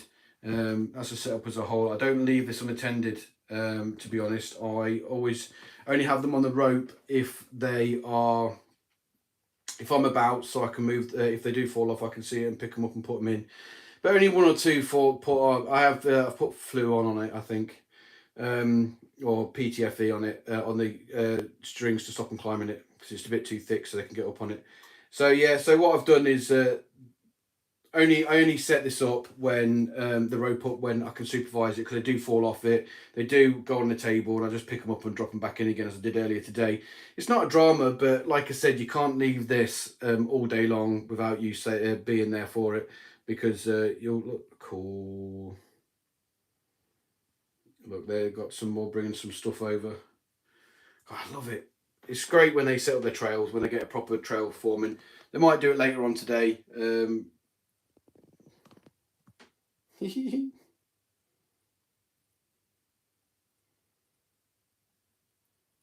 What's only 1 minute left on the timer? Oh, look, just the way they come over the ridge into focus and zoom past. Oh, I see. Oops, no, focusing on the ant, not the background. This camera's crap on this iPad. There we go. It's just awesome. It's it just makes the whole setup so interactive and 3D, and you can just see it from all different angles, and you can see a proper good trail forming. I absolutely love it. And then, obviously this is live, so you know this is going on now. It's just brilliant. And you can follow them all the way down. And all I've done here is I've actually got a barrier around this to stop them getting out as well. But what I've done is I've not actually, it's not actually touching, but it's big enough gap there for them to get across if they choose to. If it falls, I just pick it up and put it in the outworld. Like I said before, I don't leave this unattended. So yeah, just pick up and put it in the outworld because I don't leave it unattended. And because I don't leave it unattended, when they do drop off, oh look, in fact we've got one there that's just dropped off. Whee! So all I do is like, oh, yoink, no, yoink, pick it up, and like I said, they're very physically robust, so you can manhandle these quite a fair bit, to be honest, and just drop it in and away it goes. Just make sure I've got none on me, so I just elbow the rope. But yeah, so it does happen, as you can see. Whee, yeah. It does happen, as you can see, but like I said, it's a worthy sacrifice. I mean, like that one's upside down with a bit of leaf. It's a worthy sacrifice to make. It's so much entertaining to watch them. You can literally sit here and watch it all day long when they're actually doing proper trails and stuff like that. It's really interesting, and I think I'm going to get some really great photo opportunities with it as well for filming at a later date when I'm actually doing some proper filming and not just with my iPad. I know I have the wrong rope. This rope is for parrots. Oh yeah, cheers mate. This rope's for parrots. It's got wire through it so I can shape it. So yeah, I know exactly what it is. It's cotton, but it works and it looks cool. So I like it. I know it's for parrots, just said. In fact, I said that in my first video when I put this up together that this is for a parrot. A big parrot, but it's a parrot. But it works absolutely gleaming with it, and it's really, really good. I like the look of the rope, and I like watching them all crawl up and down it. I did look at using some vines for it. As it were, like reptile vines, but I couldn't really get any that were long enough that I wanted. And I've just seen this. Literally, this was 20 quid from a reptile store that does parrot stuff as well, or bird stuff as well. And 20 quid for this nice big bit of rope. I couldn't really say no to it, so I went and bought it. I didn't actually plan to do this yet, but that's what I ended up doing. Yoink. Whew. So far we've had a very brief look at my my Camponotus, Nicobrensis. We've had a good look at most of my colonies now. Is there my parius? I think I've just about covered everything, you know. I think that's most of my colonies that aren't in test tubes. So I think I'm just about done. So has anybody got any questions they want to ask me? That's cool. You can ask away. Messor barbarus, I've already done it, Danielle. My Messor barbarus are cool though, I must admit. I do really like them. My Messor, I've done. There's one that I'm missing. How could I forget about my meat ants? Do you guys want to see how they're getting on? Because literally, I have not actually shown these since the one video I've done. So they've been in the background a bit. So you need to check it out. Give me a second. I'm just going to go grab them. Let me spin you around. Ooh, more Camponotus Nicobrensis. Hey, Lee.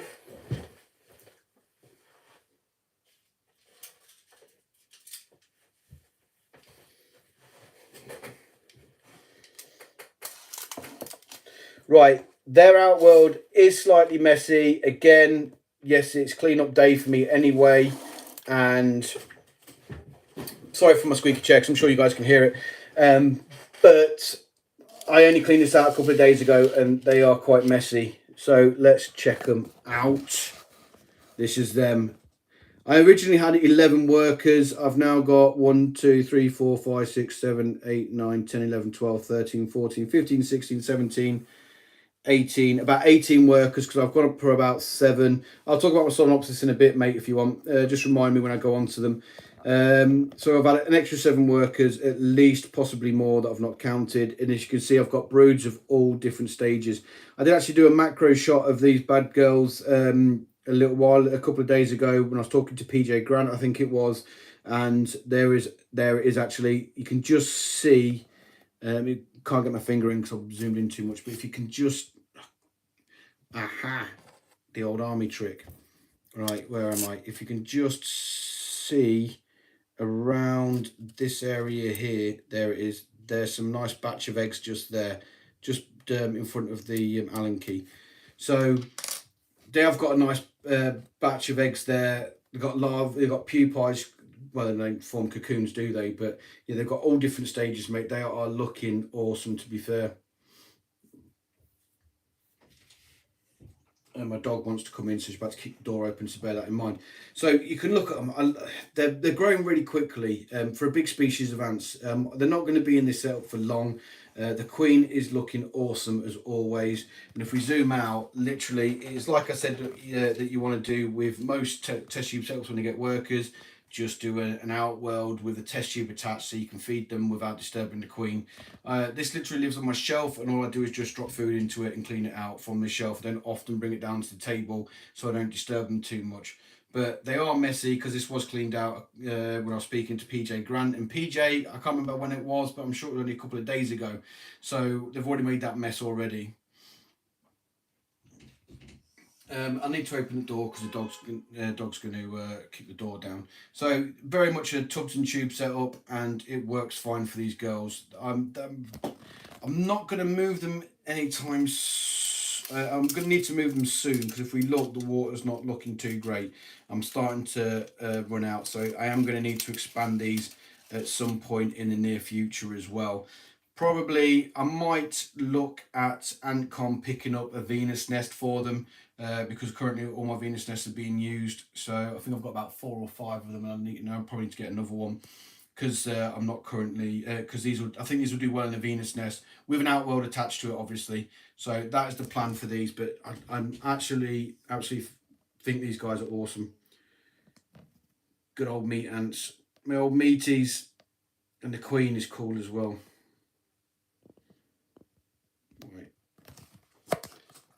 Check these out while I go back to it. Oh, give me a second.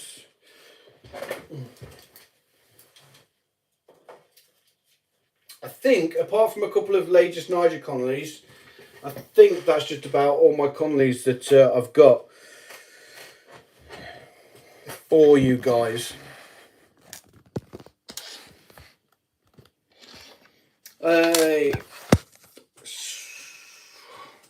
I haven't got any myrmicas. I did have some myrmicas, I think towards the start of last season. They escaped, and when they escaped, read chat HUD, why, what's going on? When they escaped, I unfortunately caught them half escaped, so a lot of the workers and brood had gone out the window, and I caught one of the queens, but they never recovered from it and ended up dying, unfortunately, because they just refused to lay any more eggs after that. So we're not going to get any stingers, so no. Well, I will get stung because it's just the nature of the beast. You've seen how I clean them out anyway. It is an absolute laborious nightmare to clean them because you have to be so slow and methodical, and I need to give them a good clean out before I go away because they're going to be left alone for quite a while. Ant Zone, stop encouraging PJ, please, because he will enjoy seeing me get stung, and I'm sure he probably wants to see my facial expressions again because he's wrong in the head and he enjoys that kind of stuff. I gave them a pinky 2 days ago, my Solenopsis, and they destroyed it within the 24 hours. And I also gave them some cockroach as well at the time. The more you feed these, you have to keep these quite well fed, Solenopsis quite well fed, because if you don't, then they won't grow as quickly and they'll be more inclined to try and escape and all of that as well. So we're not doing a vote. Tetranorian colony, yes, I have not done them. Now, a good point, well put, I forgot about them. So currently they are in this setup. So I had a Tetramoriums, as you well know, and I had a Strongolothus parasite. Last year, I think I had them. My hair looks a mess today. Last year, I had them, and the Strongolothus queen died. So I got them again, the Tetramorium and Tetramorium can't think what they're called now. And I got the Testaceus as well, and then the Tetramorium queen died. So now the pavement ant queen died. So I literally just got the Testaceus now. But what's interesting about this is Caspitum, yes, that there is still some of the pavement ants and some of the Strongylophus in there. The outwards are a mess, I know, but there's the queen, Strongylophus queen, but she hasn't produced any eggs since the other queen died. Stop it, PJ. Since the other queen died, but as you look, they're not really looking after themselves. The test tubes are a mess.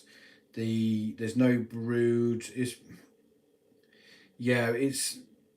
It's interesting, to be fair, the lack of interest have actually paid. Stop ignoring us and sting. I'm not getting stung for your benefit. The outworld is an absolute tip, and I need to clean that out as well. I still feed them protein, as you can see here with the cockroach nymphs, but yeah, I'm probably going to give up trying to keep these now because it's the second attempt and I failed both times. So yeah, I'm probably going to give it a miss. Which is a shame because I love the idea of a parasitic queen. To be honest, I think it's an interesting setup, and I like that kind of kind of thing as well. Sting or boycott the stream. Cheers, guys. Love you too. So let's move on to my Solenopsis. Not because you guys want to sting, but because I need to start looking at cleaning these girls out. Now, as you can see from let me just put my camera to prop up my stand. As you can see, they have been fed recently, and they've got a load of cockroach mess there as well. So I need to look at cleaning that out. I need to put in a new fresh jelly pot in, because that one's nearly gone. And I'm obviously not going to be here for the next week, so I'm going to need to stick that in because it should keep them going for the next week as well. And I'm reading the comments about you guys want me to get stung because you're all sickos and nasty pasties. Now, I'm not going to clean them out now. I'm going to wait until the live stream's over, just because it is quite strong and laborious, which means no stinging for you. Sorry, guys. I am live streaming at AntCon. This is what this experiment is, to see how I live stream and how it all works. But it seems to be doing really well so far. I can't believe I've got 22 viewers. I didn't expect to get more than 5, so I really appreciate everybody coming round and having a chat with me. But just because I kind of glazed over it earlier, we'll have a quick look at the Wakushi's, well, their nest. Oh yeah, let me get it open. I need to hold this. So yeah, you'll notice that the hydration areas, the brood pile has actually dropped quite significantly. But Sacularius is mine, I think, mate. Yeah, sorry, I lost train of thought from a channel there. You'll see the broods dropped quite dramatically here, because this was all full of brood pretty much to the top and there. But what they've done is, as you can see here, they've put brood on the walls all over here as well. Here's quite prolific. The brood's piled up along here and here. Yeah, Sacularius, mate. The brood's all piled up down here as well. So they've actually moved it out of this hydration chamber. But if you look, they've absolutely destroyed this hydration. They've bored tunnels into around here, so it means I can't hydrate this anymore. It doesn't need it. Like I said, it's 94 now, because they kind of regulate themselves. Don't be shy there, Hans. Shut up, shut up, Perry, you nasty pasty. This one I can still hydrate, but I obviously don't need to, because looking at that, it's like 94. Oh, I'm not getting stung. I could hydrate it, you're right, Sid, but what I'm concerned about is if I hydrate it, I'm going to run the risk of drowning my ants. I don't think it will stay there in standing water for long, because they'll absorb it. Like you said, Wakushi, they will probably absorb it, but I choose not to.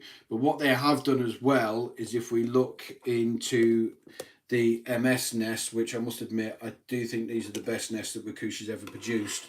Personal opinion, of course. Let me see if I can move that light a little bit out of the way. There we go. You can see here they've piled the brood back in here again. Nasty pasty, yeah. They've got brood all around here. They've got the brood piles here and here again, and yet they've got more brood, some brood in there, I think, around. So I did hydrate this. I'm not sure if it was yesterday or the day before, but I hydrated this recently, and obviously they've moved the brood into here, which is kind of interesting when you think that the Gen 3 nest that I've got them in is at 94 currently, according to that, and yet they've moved brood out of there to put it in here. So I'm not sure if they actually, where their brood is, they prefer 100% humidity, which is is that brood there as well? Crumbs. I don't hydrate this. I don't hydrate this area, and they've got brood in there as well. I don't hydrate this for the same reason. They've excavated in around here as well, so I don't hydrate it in case I run the risk of drowning them. Even though Rakushi's right, and the gypsum will just absorb it anyway, and it wouldn't be an issue. But yeah, so they've moved the brood into here, so they obviously like it quite.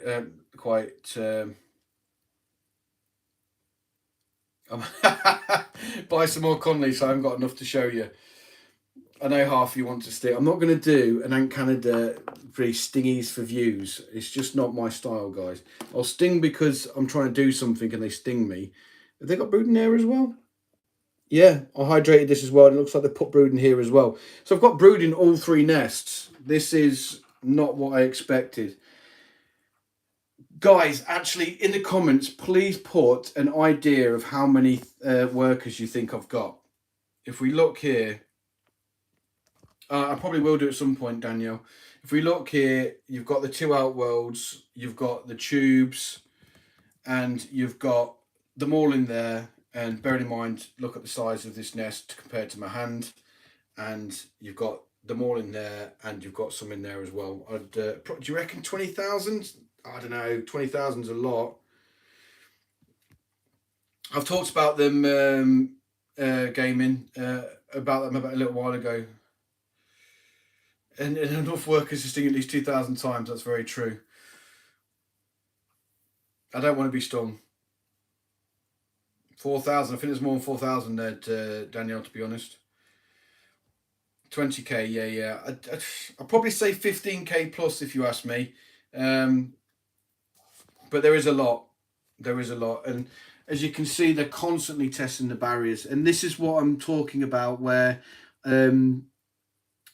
I need to expand it, the outworlds again. I probably won't at AntCon because the outworlds are quite expensive, and I've got other stuff that I need to buy before I look at buying another outworld for these guys. But I do need to get another nest, and I would really like the MS 5.5 again if I could. Would settle for the Gen 3 because obviously they like occupying it. That's not a massive issue. But I just personally prefer these. I really like them, to be honest. I think they're the best nests going.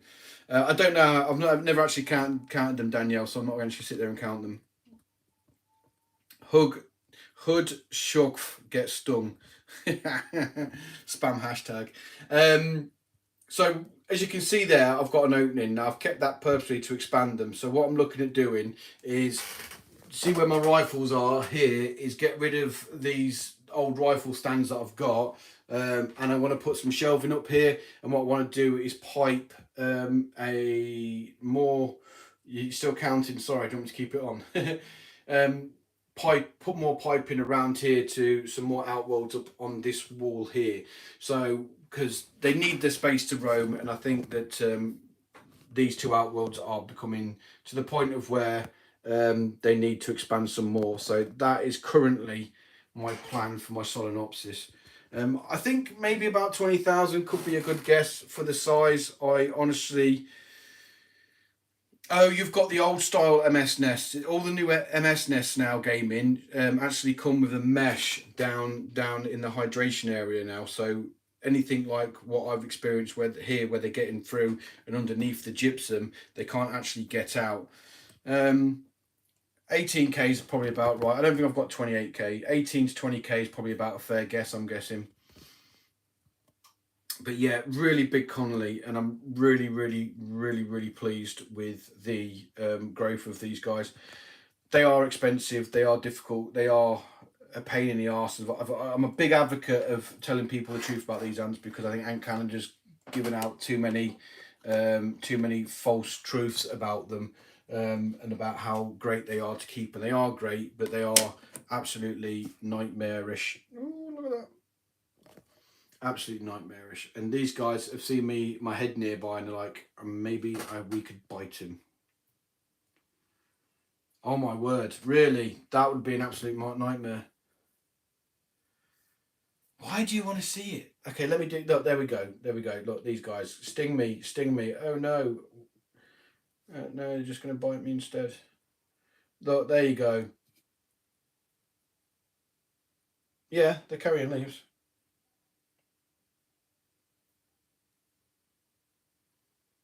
Where's that working on? There it is. Yeah, she doesn't want to sting me, so it's okay. Let's put her back. There we go. But they bite. They bite. They do bite. Shame I didn't get a pinky, because you actually see them swarm. And what I will do is I will stick some food in there on that tray for you guys, just so you can watch them for a bit. Because if you look here, it's quite busy here currently where it is, but as soon as you put prey down there, or food should I say, rather than prey, because I don't give them any live food, they absolutely go mental. Let me get some tweezers.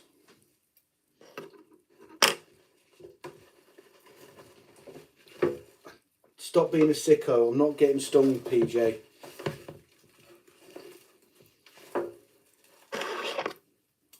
It doesn't matter how much you feed these girls, they will always want more food. Always want more food. Constantly. They're so voracious. And the more you feed them, the more they want. And if you look here, bearing in mind, obviously this is real time, it does not take long for the workers to react and start covering the food item. And already, they, like I said, they were already on it, as you can tell. And I absolutely love them. Look at them. They're just, in no time at all, they're just all over it. And this is what I love about them. They've got so many bad points. They really do. They're so difficult to look after. They're such pains in the bums, but they're just, I don't know what it is about them. But somebody asked me today, what are the 4 colonies that you'd want to keep out of all you'd want. And the truth is, these were actually on my list. Because I just literally I dropped this in a couple of seconds ago, and look at it already. Absolutely crazy. And these are one of the species that I said that I'd want to keep, continue to keep, and I do really like them. They're just absolutely crazy, and just look at them swarming this cockroach, and it didn't even take 5 minutes. It didn't even take a long time for them to do it. They were on it straight away, no messing around at all.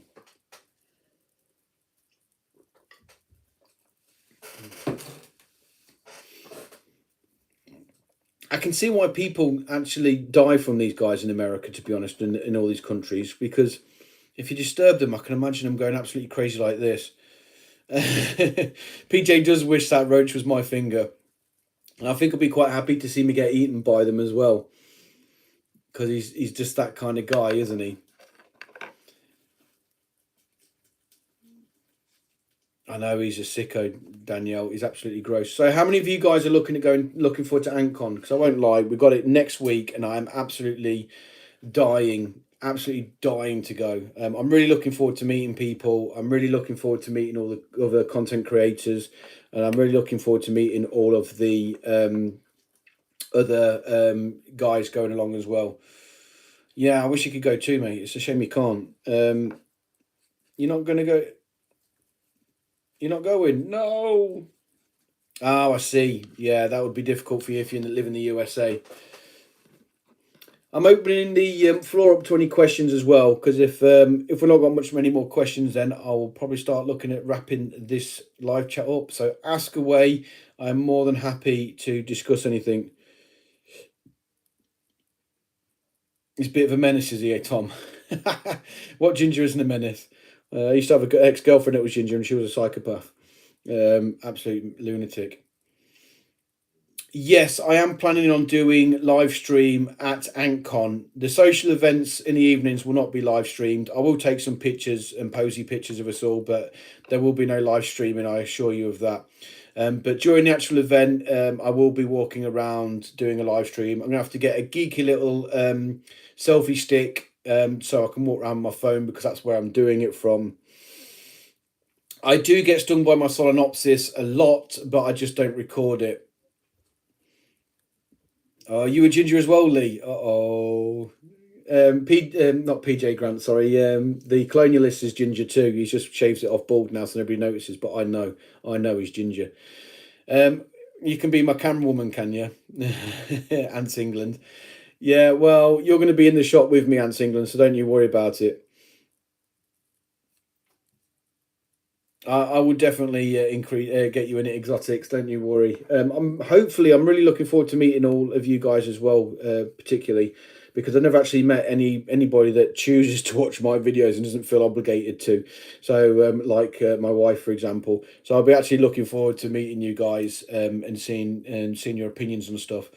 And to tell you the truth, I hope you've enjoyed this live stream as well. Bear in mind, it's the first live stream I've ever done from my own off for my channel. I generally have avoided them because I didn't think I'd have anything to talk about, and I don't think I've shut up this evening. So sorry, I've bored you all to death. But my next live chat, I will be looking at doing it using probably that stream thing that Anson Rock does. Thanks for that, Wakusha. I appreciate it. And as well, Exotics, thank you. Weekly streams, I might look at doing definitely. But it depends if I get time to do them. It might be when I'm in the evenings or something like that. I've stopped watching Ants Canada as well, mate. You're not the only one. But yeah, StreamYard, that's it. Yeah, I'm looking at doing something like that, and I want to link up my Discord so I can get people talking on it as well, and all that. So yeah, it's a work in progress. This was just an experiment to see if I could live stream it. Look at that road. You can't even see it anymore. It was just an experiment to see how to live stream and how I'd look at going about doing it on my phone. So, but I am, like I said, going to be walking around with it, filming myself, talking to people, hugging people, drinking with people. And I'm glad, like I said, I will get my members up and running. I was kind of hoping you will get badges because I've uploaded all them as well. I was kind of hoping it would be on, but obviously I must have missed something out to not action it. But keep an eye out. It will be on my videos. I think you can join it from a normal video. It doesn't have to be a live stream. But by all means, guys, you will be able to join if you want to support my channel, that is, because I do appreciate all the help I get. I really do, and everything you'll see, the money I get from it does go back into my ants, as you clearly can see. I will ask Coles how to do it because I thought I squared it away and got it all set up, but I'm obviously didn't get it done right. So I don't know what happened there. But if you look at the actual live stream, the video of it, you can't actually see the cockroach at all, and it's just a wash of ants, and the whole corner has just turned into an absolute ant fest. It's they're so cool. They're so good at recruiting. Maybe I'm not sure. Not sure. Sacularius. Yeah. But anyway, I'm going to call it a day for the live stream, guys. Because I don't want to. I'm running out of things to say now, and I don't want to bore everyone to death. I appreciate all of you guys that have stuck it out and actually bothered to turn up to watch my channel, my live stream. Like I said, it's the first one. I will probably be a bit more structured next time in the arts. I'll have actually something to talk about. But thank you very much, guys. I really appreciate it, and I hope you enjoyed it. Now I need to think out how to end this live stream. Thank you very much, guys. Love you all. Bye bye.